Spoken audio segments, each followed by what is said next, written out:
Alors, Bezrat Hashem, le Chok d'Israël ce matin, la Gemara de Vamot 39b. Tnan Atam, on a appris dans la Mishnah, mitzvah Yiboum, kodemet le mitzvah Chalitza. Il y a là, on a parlé déjà de cette mitzvah dans la Torah, deux frères mariés, un décède, malheureusement, il ne laisse pas deux enfants, le beau-frère doit se marier avec la belle-sœur. Ou, il a le choix de faire la Chalitza. Alors, Yiboum Chalitza, Yiboum, c'est le mariage avec la belle-sœur. Même s'il est marié, il doit la marier. Ou, s'il veut pas, dans ce cas, il fera le déchaussement. Halitza, ils vont en Beddin. Le Beddin, ils ont un sandal, okay?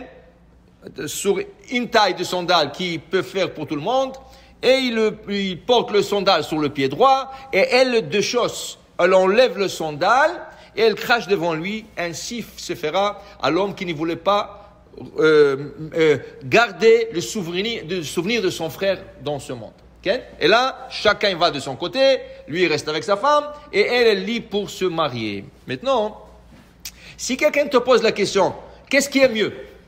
C'est mieux de se marier avec la belle-sœur, ou c'est mieux de la laisser déchausser le beau-frère?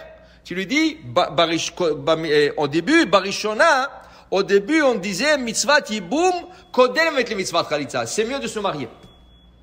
C'est mieux que le beau-frère se marie avec la belle-sœur. C'est mieux. Mais après, ça c'était tout à fait au début. Barishona, shayu mitkavnim leshem mitzvah. Quand ils avaient l'idée de la mitzvah.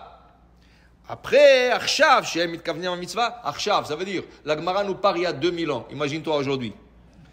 Arshav, maintenant que les gens ne sont pas 100% pour la mitzvah, alors mitzvah chalitza, kodem avec le mitzvah tibou. On dit non, monsieur. C'est mieux que ta belle-sœur te déchausse et tu finis l'affaire et chacun va de son côté. Toi, tu retournes avec ta femme, elle va se refaire la vie, mais ne fais pas ça. Pourquoi? Dit la Gemara, avant de ça, et la Gemara dit, après, Amarem Ibarchama, Amar Bitzchak, Chazrou, ils sont retournés à dire, après, une autre génération après, 2 générations après, ils ont, non, tu sais quoi, le hiboum c'est mieux. Se marier avec l'Aïbama, c'est mieux. Alors, Gemara pose une question. Okay?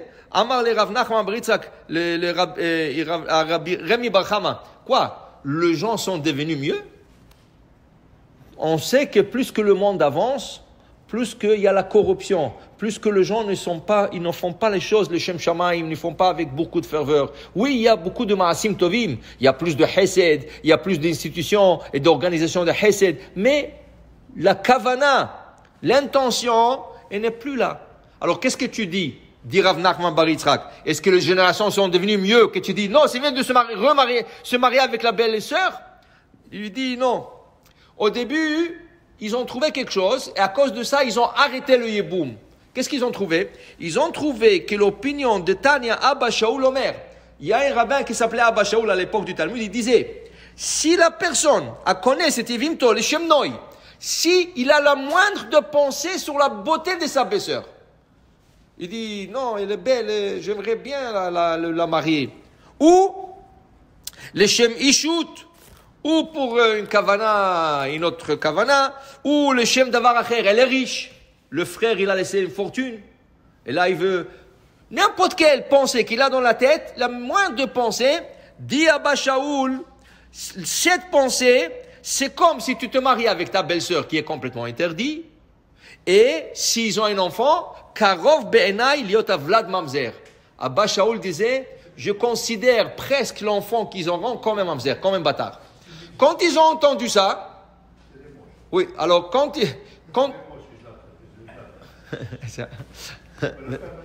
non, maintenant c'est fini, mais quand ils ont écouté ça, Chachamim, quand ils ont écouté les paroles d'Abba Shaul, ils ont dit non. Fais Chalitza, on ne veut pas prendre le risque. On ne sait pas qu'est-ce que le gars a dans la tête. On ne sait pas. Après, ils ont vu que les gens, vraiment, ils sont les Shem Shamaim. Ils ont retourné à dire. Mais pour te dire que dans le maxime de père, ils te disent pas du Yiboum, même pas du Yiboum, le mariage. Quand tu te maries, pour la première fois, tu te maries avec quelqu'un, il faut que tu aies le Shem Shamaim. Il ne faut pas que tu te maries pour l'argent. Il ne faut pas que tu te maries pour la beauté. Pourquoi?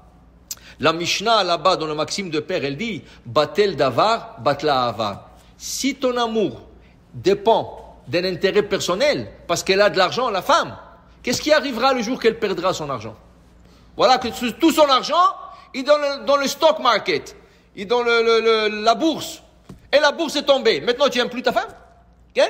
Voilà qu'elle est super belle. Et Hav Shalom, elle a un accident. Maintenant, elle boite. Quoi, tu n'aimes plus ta femme? Parce que tu te maries avec intérêt. Fais attention. Le jour que l'intérêt sera plus là, tu auras beaucoup de problèmes. Alors, quand tu te maries le Shem Shamaim. Tu dois te marier au nom du ciel. Ça veut dire pour faire la mitzvah, de se marier, d'avoir des enfants. Okay? Oui, il faut qu'il t'attire un peu. Il faut qu'elle t'attire un peu. Mais c'est pas la beauté qui va faire le bonheur dans le couple, ni l'argent qui va faire le bonheur dans le couple. Tu regardes, dès que les gens ils ont des problèmes financiers, une des premières choses sur la table, c'est le divorce. Pourquoi? Parce qu'il a perdu l'argent, ton mari, tu veux plus de lui, ou toi, tu veux plus d'elle. C'est pas normal, parce que ça veut dire qu'au début, il y avait intérêt. Alors, quand la personne se marie, il faut que se marie les Shem Shamaim. Baruch Adonai Le'olam. Amen ve Amen.